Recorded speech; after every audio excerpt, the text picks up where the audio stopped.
morning. Good morning. Great. I was expecting y'all to say good morning again because it is a little bit early, but I'm just happy to be here. As she said, my name is Liz Broadway Brown. I am currently a partner at the law firm of Alston and Bird, which is here in Atlanta, and also we have several offices both nationally and globally. I practice commercial litigation, primarily in the healthcare, privacy, and financial services space. I also do some professional liability work, defense of attorneys when they're sued for things like malpractice, defamation, things like that.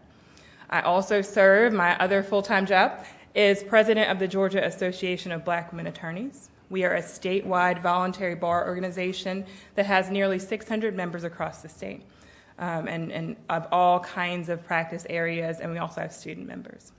So this morning, I'm one of your keynote speakers, and I think my charge is to give you a little bit about my story, and also I hope to give you a few kind of pearls of wisdom as you start this journey. I first did want to say that it's just very encouraging to look around the room and to see so many people that look like me that are all here for the same reason, and that is an interest in the law. We need you. We need you. So don't remember the feeling that you have right now, the excitement that you have, the interest that you have in the law, and don't let anything dim that, okay? And so, get all the knowledge and all the tools that you get today, and carry that with you. Make sure that you connect with people and you continue on this journey and know that you are more than good enough. I am a 2004 graduate of Florida A&M University. Rattlers? All right. I recently saw on social media that someone said, I don't know what it is they do to people at FAM, but they love their school, and we surely do. So go Rattlers. I am a 2010 graduate of the University of Georgia School of Law, and I love both of my schools, and they both instilled in me kind of who I am today and helped me to succeed in the practice. So I wanted to tell you my schools there and also kind of give you where I'm going and the points that I'd like to share with you. First, I think one of my themes that I'd like to share is that I'd like to tell you how to, and also to be focused on overcoming the internalization of inferiority. That's the first thing I'm going to talk about. And then second, recognizing that you're uniquely situated in most of you I think are at HBCUs or want to go to an HBCU, and so that's a unique educational experience that's given you some tools that are going to be very helpful for you. So I want to talk about those two things that kind of balance and feed into the other. The first, internalized inferiority. Let's talk about just the nature of who you are and what you look like and the school that you went to is going to have some people think that just because of that, you are not as good. That's just the fact of the matter. It is not true, but it is what some people will think. They have done blind reads of memos within law firms and said, a white man wrote this one, a black person wrote this one, and they're judged differently. That's just people have certain, unconscious biases or conscious biases. And that's not always just people that don't look like us. We even have them ourselves and sometimes place them on ourselves. And so I wanted to start kind of with a story for you. As I said, I went to Georgia Law School. I went to FAMU before that. In between, I worked in journalism. So I was a J School grad from FAMU, newspaper journalism. I worked for 8 months in Lakeland, Florida at the Ledger on the sports and news desk. And then I went to Jacksonville and worked at the Times-Union. And did a little bit of TV there before going back to law school. So there's a little bit of break between my FAMU experience and my UGA law experience. Those of you who are at or know about HBCUs know that there's a cultural experience there where you are surrounded by people that look like you. You are fed into kind of you have a realization or you know that there are people that think that you're not good enough. And you know that you're going to have to overcome that. But you're also fed and taught that you are more than good enough. You have to always have excellence be your standard, but excellence, you can achieve excellence. So that's fed into you constantly, and that's one of the things I loved about my experience at FAM. It's just a culture of kind of love and surrounding you and uplifting you. My PWI experience was not that. You're not necessarily going to get that at your predominantly white or historically white institution. Instead, and law school in and of itself is different. Now, we do have our HBCU law schools, and I can't talk about that experience. I didn't go to an HBCU law school. But nonetheless, law school is very academically focused, and you have to be academically focused. You also have to not be looking for that kind of, I need someone to hug me and make me feel good. And as I said, you're uniquely focused or uniquely situated because you've gotten that at your HBCU. So carry that with you and know that you can do everything you have sought out and seek to do. But you're gonna get a little bit of a culture shock. Now, maybe not the visible culture shock if you go to an HBCU law school, but I was looking at the numbers, just about between 7% at Yale Law School and 11% at most law schools are black students. So you're going to be in a very small minority. So most people aren't going to look like you. That doesn't mean you're not going to connect with people. That doesn't mean you're not going to have things in common with people. That just means a different atmosphere. And so I went to UGA Law School. The law school at that time had about 230 per class. I think we had about 25 black students in my class. The university's 40,000+. 5% of the university was black. So not very many black and brown faces on campus. But why are you in law school? To get your legal education so that you can practice law. And so you've got to, kind of have an internal pushing yourself up and focusing on your academics and not necessarily looking for the school to feed into you this, you're great. You've got to have that external. And you might be able to find that at your school. I'm not saying that you won't, but I'm saying that it's a different experience. But back to kind of my experience. So I went to UGA Law School. I had my head down, was very focused, and did pretty well my first year. But I did an interview program here in Atlanta that's called, it's from the Atlanta Bar Association. They have a minority and diversity clerkship program where they place first-year law students in law firms or companies or with judges or government offices, and you have to do kind of a panel interview. They screen the interviews, and you kind of don't necessarily know who's going to select you, but the firms and the companies pick who they want to hire, and then you get a spot in that summer class. So I interviewed in that program and had several firms in the room that were interviewing, and I was selected by Alston and Bird, the firm I work at and I'm a partner at now. So after my first year of law school, I got to be one of the summer associates in that class. That was in 2008, right before the economy crashed. So and my law firm is a very large law firm. So at that time, the summer associates is what you call the interns. There was about just 80, maybe just in Atlanta. Of that number, I think there were 5 black, and I was one of the few first-year students in the class. You've got students that went to Harvard Law School, Yale Law School, every law school you can imagine, and the credentials are very high. Everyone's kind of, law school is a collection of high-performing, high-achieving type A people generally. You look at very large law firms, those are people that are all of that plus 10, And so I walked into the summer program, quite honestly, feeling less than. Like I felt like I'm lucky to be here. These people are so much more smart than me. I'm just glad to be in the building.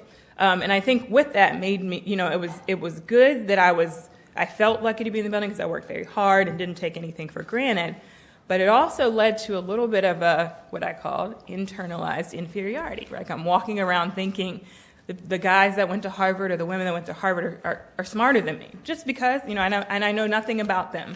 But I just had the assumption inside of me that they were smarter because they were at that school or that they had went to this school or that they, I made assumptions not knowing anything about them. And that was a mistake. Because as I have proceeded in my career, I will tell you that just because someone went to some school or just because someone did better on the LSAT or just because someone has this or that doesn't make them smarter than you. And what I was dedicated to do is to outwork everyone. And so I think that's one thing, even if some people do have a knack to be, they get things a little bit quicker, but that doesn't mean they can outwork you, but back to the internalized inferiority that's very dangerous for us, because we often walk into things thinking that we're not as good. And so you have no choice but to not perform as well. And so it kind of took a little while for me to stop thinking that way, but that's why I want to tell you now, before you even get into the experience, and you can apply that now, is that don't ever think that you don't belong exactly where you are. Don't ever think that you can't achieve everything you put your mind to. Even if someone says, you know what, your LSAT score is this, you're never getting into that school, or maybe you should think about this, a different career, things like that. If this is something you want to do, connect with people that can help you get there. And don't ever count yourself out or diminish kind of your glow, right? So I'll give you another example of kind of how you see this play out. So I serve as a mentor for some of the younger associates at my firm as well. And one young woman who top of her class from undergrad, top of her class in law school, Black woman, recently said to me, I'm just trying to keep up with Joe, Joe being the white guy, and, Bobby, the white guy. Now, I know from my perspective that they're not even performing as good as she is, but the assumption she had was that she needed to keep up with them. Don't make them, whoever that them is for you, be your standard, okay? Don't ever allow that to be the case, because you are diminishing where you can go. And if you're always thinking, I've just got to get as good as they are, you're going to limit yourself. Also, that's kind of an internalized inferiority, right? There's an assumption that just because of who they are, they're better situated or better performing than you are. Not necessarily the case, and quite often not the case. So I think that's just something that we've constantly got to be thinking about, because society and a lot of external influences will sometimes feed that into you. Like I said, where I started about the people are going to think that, the writing is not as good if it comes from this person. That's not everybody. But if you keep thinking about those things, then you might internalize, well, my writing is not as good, or my this is not as good. And so I think that as you, go on your journey, recognize that there are going to be people that are going to think that, oh, you went to the HBCU, so you couldn't get in anywhere else. You hear that, even from people that look like us. And so recognize that people are going to think that way, but don't ever internalize that.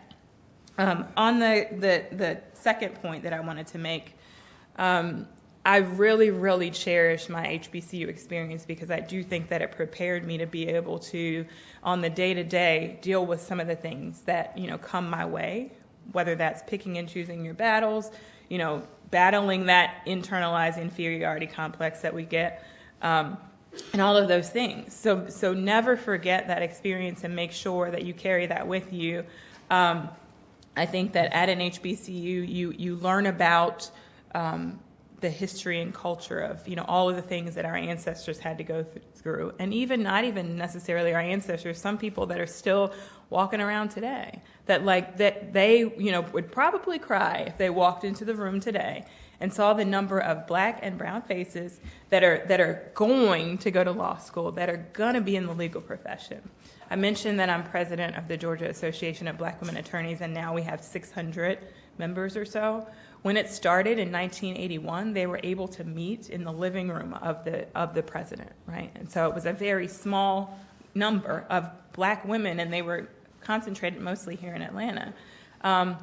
And so you have the potential and the ability to do so many great things. And I also wanted to just talk about a few things about how to get there. And so recognize that this is not a journey that you should or have to do by yourself, because there are more of us now that have gone to law school, that are partners in law firms, sitting on the bench as judges. Connect yourself with someone who is doing something that you want to do. Whether it's a professor, whether it's someone practicing, and don't be afraid to reach out. A lot of times you'll hear about that someone will say, like me will say, let me know if I can be a resource. and then you get the card and people never follow up because you feel like that's asking for a handout. If you've developed a relationship with someone and they are willing to help you, accept that help.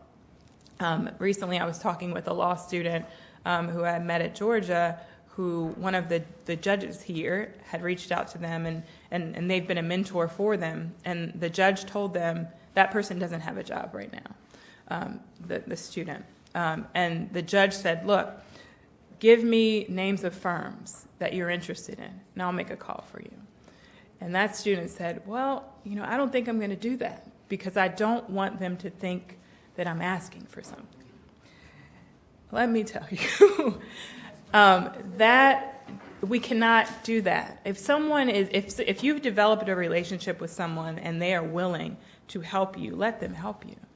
Whether it's pride or it's a thing that, I don't want them to think I'm asking for something. Now, it's one thing that if you are at a mixer and you meet somebody and you get their card really quick and the next time you talk to them you say, can I get a job? That's one thing. It's another thing if you developed a relationship with someone who is in a position of influence and has said that they would like to help you out. You've got to follow up on those things. Please believe that the people that don't look like us are doing that all the time. So you can't allow, whatever it is that stands in the way of us allowing people to help us or to really be following up. We've got to not do that. The legal field and the legal industry is one of relationships more than anything else. As the last speaker was mentioning, the first year, and the first year grades and all those things, those weigh into several opportunities. But just as important are the relationships that you make, and maybe you'll get that first experience based on job or grades or things like that. But often the moves that people make within the legal industry are because of the relationships that they have. So let's not think that, I don't want to ask for help or I don't, I can do this by myself. You might be able to, but there's no reason to. And if people are willing to help you, make sure that you're using them as resources. So let's see some other things. I talked about kind of being prepared for that culture shock. If it's not a culture shock in law school, it would be a culture shock in the profession. So if you go to an HBCU law school, you might, have a majority experience of, you being among a number of black and brown faces that are going into the law. Atlanta's kind of I don't know what you say, but it's, when you go outside of Atlanta, you don't have as many black attorneys as you have here.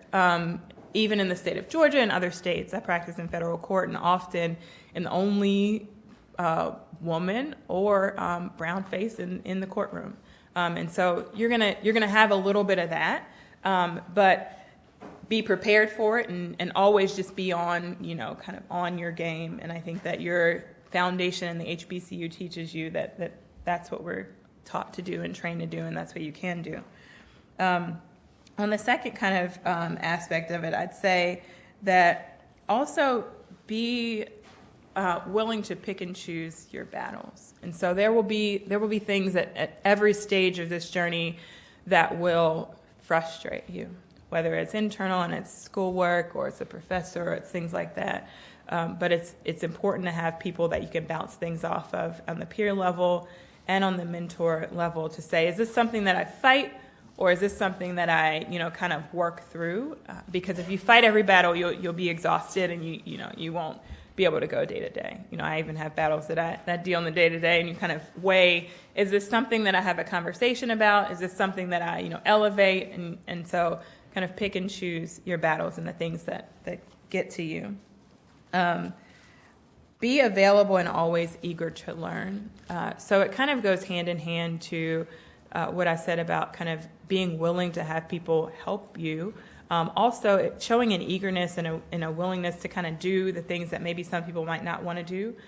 If it's you're in law school and someone's looking for an unpaid intern and they'll give a stipend, but they'll give you some really, really good experience, that might be the better opportunity than the one that's going to pay you a little bit more, but you won't really get kind of experience that's going to translate to what you're doing. So having that eagerness and always willing to learn and to do the things that sometimes people won't necessarily do are going to put you in a great place. So kind of in closing, or kind of my key point is that, celebrate where you are. As I mentioned, you are taking a step now. I mean, just being here and sitting and getting all the resources is something that I didn't have the opportunity to do. And I think that, I just didn't know that it was available if it was, and it probably wasn't. But there are just so many resources that you have.